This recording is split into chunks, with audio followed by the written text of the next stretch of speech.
L'histoire que nous allons vous raconter est digne d'un film d'espionnage. Et si Donald Trump avait échappé une nouvelle fois à une tentative d'assassinat commanditée par l'ennemi juré des Américains, à savoir l'Iran? C'est ce que révèlent les autorités judiciaires américaines 3 jours après la victoire du candidat républicain à l'élection présidentielle.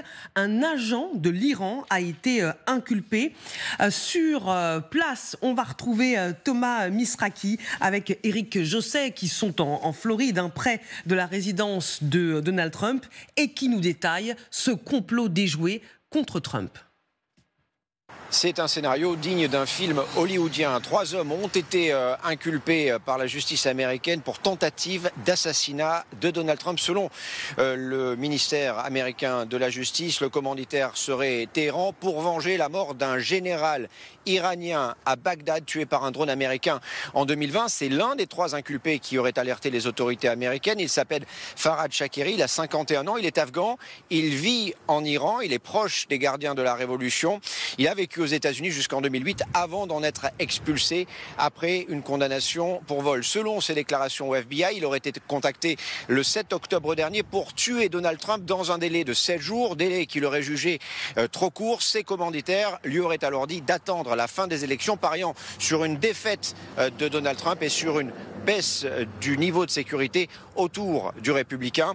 Réaction du porte-parole de Donald Trump: rien n'arrêtera le président élu, rien ne l'empêchera de retourner à la Maison-Blanche et de restaurer la paix dans le monde. Merci Thomas Misraki avec Éric Josset depuis les États-Unis. Allons plus loin avec nos invités en plateau. Vincent Crouzet, bonjour, expert en renseignement, auteur de Comment vivre dans un monde en guerre aux éditions La Martinière Jeunesse. Général François Chauvency, bonjour, consultant en géopolitique pour LCI. Vanessa Biar-Schaeffer, bonjour, vice-présidente de Republicans Overseas France. Et Michel Derzanski, bonjour, professeur à l'École de journalisme de Lille et spécialiste des questions internationales. Thomas Misraki en parlait, celui qui a été arrêté, l'agent principal de l'Iran inculpé s'appelle Farhad Shakeri. Il est accusé d'avoir recruté des criminels de droit commun pour le compte des gardiens de la Révolution. Selon des documents judiciaires, les conclusions de la justice américaine se fondent sur des entretiens téléphoniques entre le FBI et ce fameux Farhad Shakeri, qui affirme avoir reçu, lors d'une réunion avec un responsable des gardiens de la Révolution, l'ordre de fournir dans les 7 jours un plan pour tuer Donald Trump. Et il explique que l'échéance, c'était le 5 novembre et que l'Iran espérait que Donald Trump ne soit pas réélu pour que son dispositif de sécurité ne soit pas aussi fort. Vincent Crouzet, vous qui êtes expert en renseignement, qu'est-ce que vous inspire ce complot déjoué par le FBI ? Alors d'abord, ce qui me surprend, c'est le délai qui est donné à l'agent iranien, enfin à l'agent afghan pro-iranien, qui est de 7 jours pour monter une opération clandestine d'élimination de l'ancien président des États-Unis et désormais donc le président élu. Ça me paraît extrêmement court. Ce qu'on sait, en tout cas de manière sûre, c'est que c'est une opération de représailles contre la mort de Qassem Soleimani, donc le 3 janvier 2020 à Bagdad, qui a été éliminé par un drone américain. On se souvient que Qassem Soleimani est une icône de la révolution islamique iranienne, c'est devenu un héros. Et il est clair que les Iraniens ont défini une cible de très haute valeur, donc Donald Trump, pour se venger, puisque c'est Donald Trump qui avait donné donc son feu vert à l'élimination de Soleimani. Maintenant, ça va être beaucoup plus compliqué pour les Iraniens. Pourquoi ? Parce que assassiner le président élu américain, ça signifie de facto une déclaration de guerre aux États-Unis et une riposte, une représaille terrible américaine qui signifierait très certainement la fin du régime iranien. Les Iraniens sont des pragmatiques, y compris les gens de la force Al-Quds, c'est des services de renseignement des GRI, des gardiens de la révolution islamique, et à partir de maintenant, leur plan, et à mon avis, est tombé totalement à l'eau. Ils ne toucheront pas à un cheveu orange de Donald Trump. Général Chauvency. Autant je peux admettre qu'il y ait eu une tentative d'assassinat qui a été mise en place, par ses agents, autant j'ai du mal à croire que ce soit une volonté du gouvernement iranien d'avoir poussé cela jusqu'à son terme. Parce qu'il faut bien s'imaginer, enfin moi je m'imagine que les États-Unis, qu'ils soient démocrates, que les Américains soient démocrates ou républicains, n'auraient pas pu admettre qu'un président des États-Unis soit assassiné, en particulier par l'Iran. Et je pense que cela aurait impliqué de telles représailles que je vois mal comment, au plus haut niveau de l'État iranien, on ait pu valider ce genre d'action. En revanche, qu'au niveau subalterne, peut-être quelques éléments dans le système ou sur place, quelqu'un qui veut se dédouaner parce qu'il en a beaucoup parlé, qui voulait monter quelque chose à son compte aux États-Unis. Alors, on parle de cet agent iranien qui va se dédouaner en disant « Mais oui, attendez, j'ai été sponsorisé par les plus hautes autorités de l'État iranien. C'est plutôt cela, je pense que c'est plutôt un parapluie qu'il s'est mis. Je ne vois pas la vraisemblance finalement de l'objectif politique au niveau iranien d'un tel attentat qui ne pouvait qu'amener des représailles terribles. Et là, effectivement, le gouvernement des Mollahs y tombait. Et de toute façon, les Américains n'avaient plus aucun état d'âme. Ils tapaient, sans doute au profit d'Israël, l'Iran. Parce que peut-être que là aussi, on peut avoir une réflexion qui était vraiment derrière, je dirais, cette organisation d'un attentat potentiel. Oui, la question, elle est toujours en suspens. Alors, l'homme qui affirme qu'il avait été mandaté pour tuer Donald Trump, on le rappelle, c'est Farhad Shakeri, un Afghan de 51 ans, expulsé des États-Unis en 2008 après avoir purgé 14 ans de prison pour braquage. Les procureurs ont déclaré que cet homme était en liberté et que l'on pensait qu'il résidait en Iran, raison pour laquelle il aurait été mandaté par les gardiens de la Révolution. Qu'en pensez-vous, Michel Berzanski ?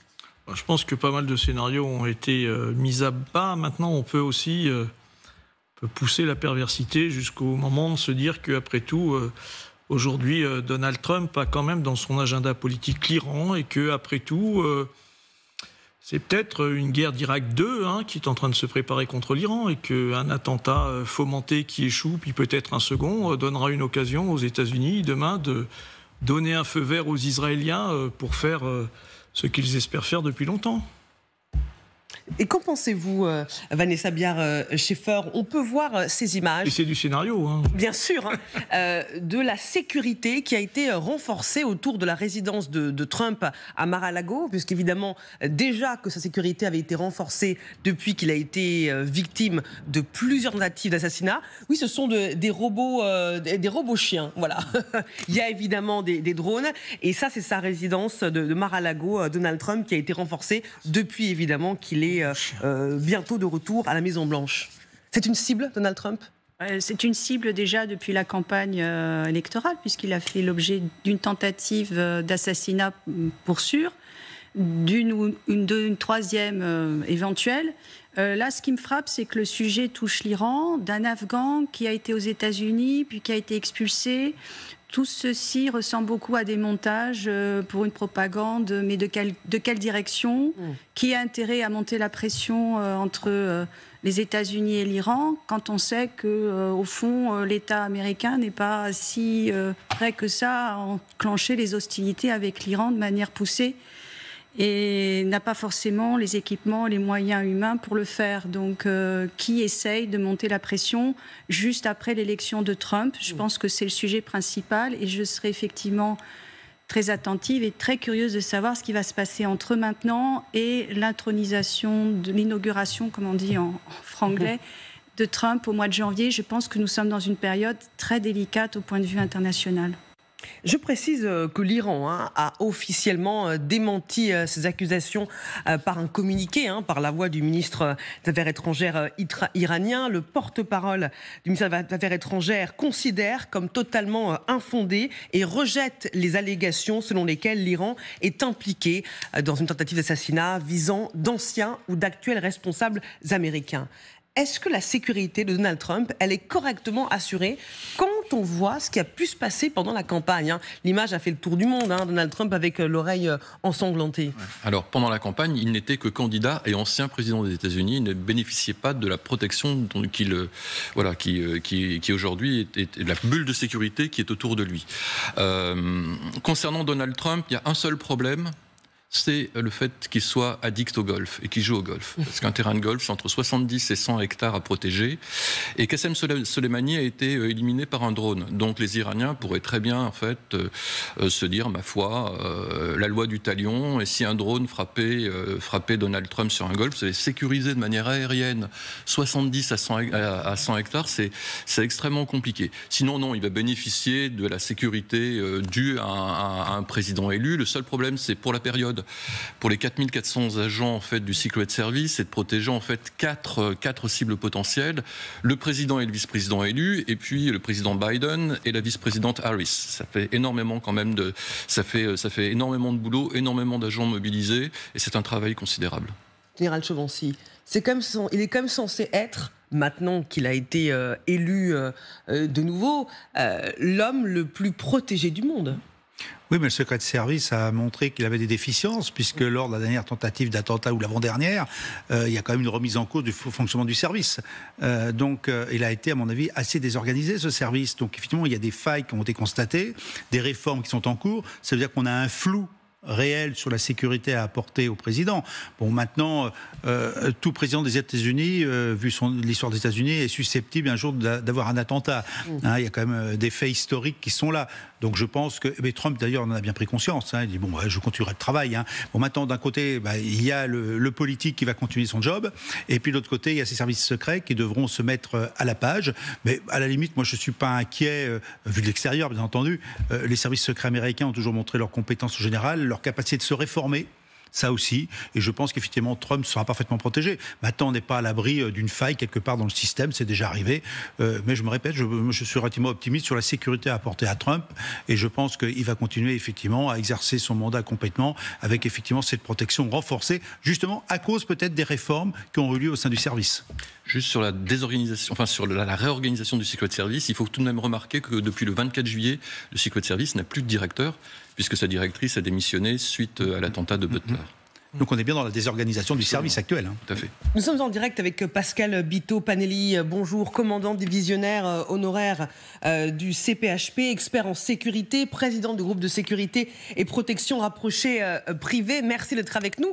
Comment on protège un homme comme Donald Trump, ancien président, futur nouveau président des États-Unis, qui a déjà été la cible de tentative d'assassinat pendant la campagne? Écoutez, on le protège en 3 dimensions, à 360 degrés, H24, sur l'ensemble des phases de sa vie, dans l'ultra-privé, dans le privé, dans le semi-officiel et dans l'officiel. On le protège comment ?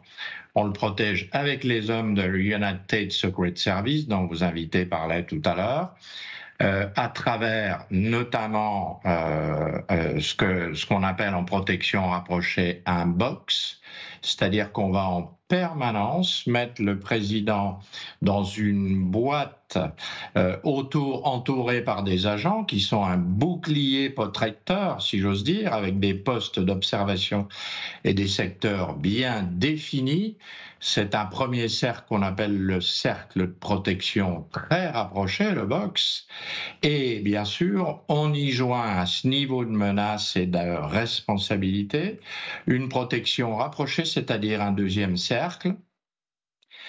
S'y ajoute également, dans la technique de protection rapprochée du secret de service et des autres services, je dirais, d'élite de la protection du monde qui travaillent globalement sur les mêmes protocoles, toujours des visites préparatoires avec des advance teams qu'on appelle en France des précurseurs, qui vont préparer la mission et faire en sorte que quand le président arrive sur la zone, elle soit totalement sécurisée, ce qui ne s'est pas passé comme on le voit le 13 juillet sur vos images. Donc c'est de la technologie et des hommes qui sont censés être des hommes d'élite, qui sont en permanence avec le président, avec sa famille, avec le premier cercle de sa famille, que ce soit aux États-Unis ou dans le monde, bien sûr. On, évidemment, le protège dans sa voiture, dans The Beast, on le protège dans Air Force One, on le protège dans Marine One. Pour résumer, on le protège partout. Oui, parce que c'est ce que j'allais vous dire. Il y a à la fois la menace de l'intérieur, venant d'ennemis aux États-Unis qui pourraient vouloir nuire à Donald Trump, et puis il y a la menace extérieure qui peut se concrétiser sur le sol américain ou à l'étranger.